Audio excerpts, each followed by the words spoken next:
Hey guys, this is Manish और आप देख रहे हैं स्टडी प्लैनेट। आज हम बात करने वाले हैं पॉलिटिकल साइंस के काफ़ी इंपॉर्टेंट टॉपिक के बारे में, जिसका नाम है सिविल डिसोबीडियंस मूवमेंट। तो इस वीडियो में हम लोग डिटेल में पढ़ने वाले हैं कि सिविल डिसोबीडियंस मूवमेंट था क्या, किसके द्वारा चलाया गया, इसका बैकग्राउंड क्या था सबसे इम्पॉर्टेंट, और क्या क्या कॉजेज़ थे, फाइनली इसका इम्पैक्ट क्या निकल के आया। तो ये सारी बातें हम डिटेल में पढ़ेंगे। तो आइए शुरू करते हैं। सबसे पहले समझते हैं इसके बैकग्राउंड को। इसके बैकग्राउंड को समझने के लिए हमें पहले नॉन कॉपरेशन मूवमेंट को समझना पड़ेगा। नॉन कॉपरेशन मूवमेंट एक सक्सेसफुल मूवमेंट ब्रिटिशर्स के खिलाफ चलता हुआ आ रहा था, लेकिन फाइनली चौरी चौरा में एक वायलेंट क्लैश हुआ पुलिस और प्रोटेस्टर्स के बीच में, जिसकी वजह से आंदोलन बंद कर दिया गया। और इसके बंद करने के बाद जितने भी वर्कर्स थे इंडियन नेशनल कांग्रेस के, या जितने भी हमारे फ्रीडम फाइटर्स थे जो लोग इस आंदोलन में जुड़े थे, उनको एक बहुत बड़ा झटका लगा, क्योंकि इनका मानना था ये आंदोलन इतना सक्सेसफुली चल रहा था कि अगर कुछ साल और चल पाता तो ब्रिटिशर्स को इंडिया छोड़ के जाना पड़ता। बट अनफॉर्चुनेटली ऐसा नहीं हो पाया। तो नॉन कॉपरेशन मूवमेंट के फेलियर के बाद लोग काफ़ी हताश और निराश थे, तो उनको एक और आंदोलन की ज़रूरत थी जिससे कि वो लोग बूस्टअप हों और ब्रिटिशर्स के खिलाफ लगातार अपने रेजिस्टेंस को कंटिन्यू कर पाएँ। तो सबसे पहले आपको बताता हूँ नॉन कॉपरेशन मूवमेंट के बारे में एक प्रॉपर डिटेल वीडियो बना रखी है मैंने, जिसका लिंक आपको डिस्क्रिप्शन में मिल जाएगा। तो अगर आपको नहीं पता इसके बारे में तो आप इस वीडियो को देख सकते हो। दरअसल ईयर 1929 के अंदर कांग्रेस पार्टी का एक और काफ़ी इम्पॉर्टेंट सेशन हुआ, जिसको हम लाहौर सेशन के नाम से जानते हैं। और इस लाहौर सेशन के अंदर ही सिविल डिसोबीडियंस मूवमेंट की नींव रखी गई। काफ़ी सारे इम्पैक्टफुल फैसले लिए गए इस आंदोलन, इस मीटिंग के अंदर। सबसे पहले जो है कांग्रेस पार्टी की लीडरशिप जवाहरलाल नेहरू को सौंप दी गई, क्योंकि कांग्रेस पार्टी का मानना था कि इसको एक यूथ की लीडरशिप मिलनी चाहिए आंदोलन को, जिसके तहत इन आंदोलन को और तेज़ी से आगे बढ़ाया जा सके। और उसके अलावा सबसे इम्पॉर्टेंट चीज़ थी पूर्ण स्वराज की मांग करना, कंप्लीट इंडिपेंडेंस की मांग की गई इंडियन नेशनल कांग्रेस को द्वारा ब्रिटिशर्स से। तो ये जो सेशन था, ये जो मीटिंग थी, काफ़ी इम्पॉर्टेंट मीटिंग थी, और इसी ने नींव रखने की शुरुआत की सिविल डिसोबीडियंस मूवमेंट की। अब हम बात करते हैं कॉजेज़ ऑफ द मूवमेंट की। सिविल डिसोबीडियंस मूवमेंट के पीछे कारण क्या थे? काफ़ी सारे कारण थे। सबसे पहला कारण था साइमन कमीशन। साइमन कमीशन समझिए, दरअसल ये भी ब्रिटिशर्स का एक कमीशन था जो इंडियंस के लिए नियम कानून, रूल्स और रेगुलेशन तैयार करने वाला था। इसका पूरी तरीके से इंडियंस को द्वारा विरोध किया गया, क्योंकि साइमन कमीशन के अंदर सभी लोग अंग्रेज़ थे और कोई भी इंडियन इसके अंदर नहीं था। तो सबसे बड़ी मांग इंडिया के जितने भी फ्रीडम फाइटर्स थे उनकी ये थी कि ये ऑल वाइट कमीशन है, इसके अंदर कोई भी इंडियन नहीं है, तो ब्रिटिशर्स इंडिया के लिए संविधान कैसे बना सकते हैं? इसके अंदर तो इंडियंस होने चाहिए, वही इंडियंस की प्रॉब्लम को ज़्यादा बेहतर तरीके से जानते हैं, और तभी वो भारत के लिए एक बेहतर संविधान, या हम बोल सकते हैं रूल्स एंड रेगुलेशंस बना सकते हैं। दूसरे कॉज की हम बात करें तो वो था the demand of dominion status और द कंप्लीट स्वराज, पूर्ण स्वराज जिसको हम बोलते हैं। तो कांग्रेस पार्टी के द्वारा इस बात को भी बार बार सामने रखा जा रहा था कि इंडिया को एक कंप्लीट स्टेटस चाहिए, सॉवरन स्टेटस चाहिए, ताकि भारत के अंदर खुद की सरकार हो, वो हमारे लिए खुद के फैसले कर सके। और कुल मिला के पूर्ण स्वराज की मांग की जा रही थी। पूर्ण स्वराज मतलब कंप्लीट इंडिपेंडेंस की मांग की जा रही थी, जो ब्रिटिशर्स को बिल्कुल भी राज़ी या फिर एक्सेप्टेबल नहीं थी। इसके लिए इस आंदोलन को चलाया गया। अगला रीज़न है 11 demands of the Mahatma Gandhi. ये भी काफ़ी इंपॉर्टेंट रीज़न है। दरअसल लाहौर सेशन के बाद कुल मिला के इंडियन नेशनल कांग्रेस ने एक मैंडेट तैयार किया, एक फैसला सुनाया, जिसके तहत 11 जो मांग थी, इंपॉर्टेंट डिमांड्स, महात्मा गांधी ने ब्रिटिशर्स के सामने रखी, और लॉर्ड इरविन को एक डेडलाइन दी कि वो 31 जनवरी 1930 तक ये जो डिमांड्स है, जो मांग है, उसको रिजेक्ट करें या फिर एक्सेप्ट करें। और अगर उनको एक्सेप्ट नहीं किया गया तो INC जो है, इंडियन नेशनल कांग्रेस, ब्रिटिशर्स के खिलाफ एक बड़े आंदोलन की तैयारी करेगी। इसी के जवाब में सिविल डिसोबीडियंस मूवमेंट की शुरुआत की गई।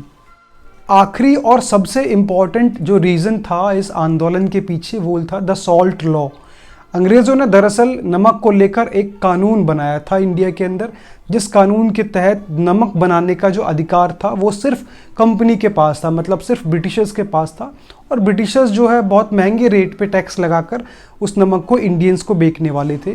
और नमक एक ऐसी चीज़ थी जो आराम से किसी भी जो लोग थे आराम से घर पे बनाई जा सकती थी और इस्तेमाल की जाती थी। अब उसको बनाने से रोका गया। कुल मिला के एक मोनोपोली तैयार कर ली गई, और ज़बरदस्ती लोगों को रोक के सिर्फ कंपनी को अधिकार दे दिया गया कि कंपनी ही सिर्फ नमक को बेचेगी और काफ़ी महंगे दामों पर रोकेगी। और ये नमक एक ऐसा इशू था जिसने भारत के अंदर जितने भी लोग थे सभी लोगों को प्रभावित किया, जिसकी वजह से ये आंदोलन किया गया और आंदोलन भी काफ़ी सक्सेसफुल हुआ।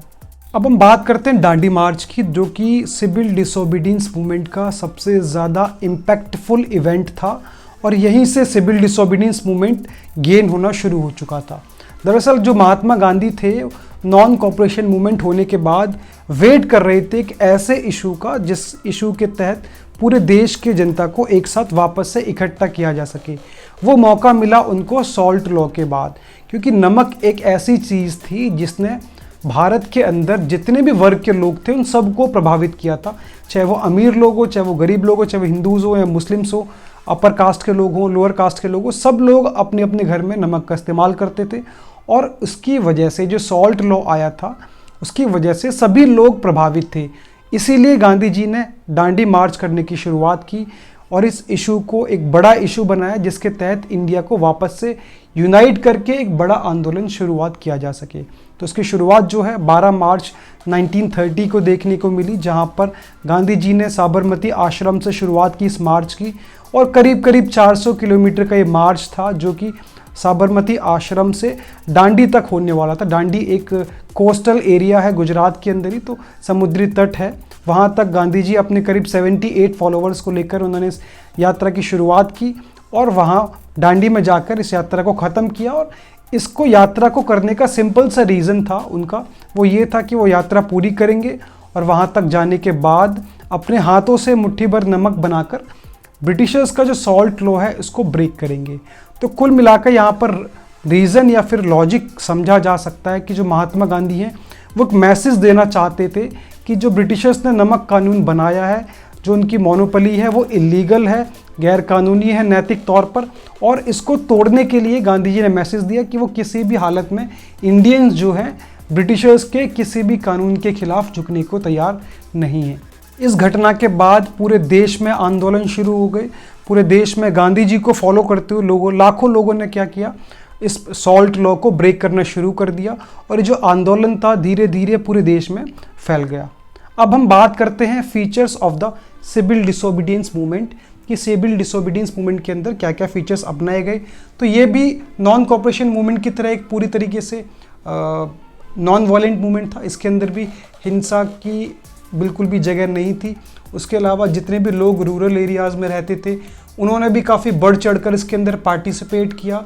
और सबसे अच्छी बात इसकी ये भी थी, बहुत सारी फीमेल जो थे मतलब विमेंस ने भी बढ़ चढ़कर इस आंदोलन के अंदर हिस्सा लिया, जो कि पहले हमें देखने को नहीं मिला था। और इसके अलावा काफ़ी सारे लीडर्स थे कांग्रेस पार्टी के जो जुड़ना शुरू हुए कांग्रेस पार्टी से, और उन्होंने भी अलग अलग जगह पर गांधी जी को फॉलो करते हुए इस आंदोलन को कंटिन्यू किया। तो गांधी ये जो पूरा आंदोलन था उसकी जिम्मेदारी सिर्फ गांधी तक सीमित नहीं थी, अलग अलग देश के हिस्सों में अलग अलग जो पॉलिटिकल लीडर्स थे वो भी इस आंदोलन को कंटिन्यू कर रहे थे। और इसके अंदर भी बहुत सारी हड़तालें की गई सॉल्ट लॉ के खिलाफ और सरकार की मोनोपोली को चैलेंज किया गया। उसके अलावा जितने भी फॉरेन क्लोथ्स थे उनकी होली जलाई गई, मतलब फॉरेन क्लोथ्स को बॉयकॉट किया गया। सरकार के जितने भी और भी कानून थे जो उनको लगता था मॉरली तौर पर सही नहीं है उनको बॉयकॉट किया गया, उनको मानने से लोगों ने मना कर दिया। और लोगों ने सबसे बड़ी बात जो थी टैक्सेस देने से सरकार को मना कर दिया, जिसकी वजह से ब्रिटिश गवर्नमेंट के ऊपर इकोनॉमिकली एक बहुत बड़ी मार पड़ी। और उसके अंदर भी नॉन कॉपरेशन मूवमेंट के तहत जैसे वहाँ पर हुआ था यहाँ पर भी लोगों ने, बच्चों ने क्या किया, कॉलेजेस को जाने से लोगों ने गवर्नमेंट जॉब को जो है रिज़ाइन करना शुरू कर दिया। तो कुल मिला के आप समझ सकते हो कि इस आंदोलन के अंदर भी लोग चाहे किसी भी समाज के वर्ग के लोग हो, चाहे वुमेन्स हो, चाहे वो लॉयर्स हो, चाहे वो स्टूडेंट्स हो, सब ने पार्टिसिपेट किया और अपना अपना कंट्रीब्यूशन दिया, जिसके तहत इस आंदोलन को बहुत बड़ा आंदोलन बनाया जा सका। आगे बात करते हैं उससे पहले आपको बता दें कि अगर आप लोग हमारे चैनल पर नए जुड़े हैं तो आप हमें सब्सक्राइब कर सकते हैं, जिसमें आपको पॉलिटिकल साइंस और हिस्ट्री से रिलेटेड बहुत सारी वीडियोज़ आसान भाषा में मिल जाएंगी। तो आप जिस भी क्लास में हैं या जिस भी सेमेस्टर में, आप सिंपली चैनल को सब्सक्राइब कीजिए और उसकी प्लेलिस्ट को चेक करिए और अपने सिलेबस के अकॉर्डिंगली वीडियोस को देख सकते हैं।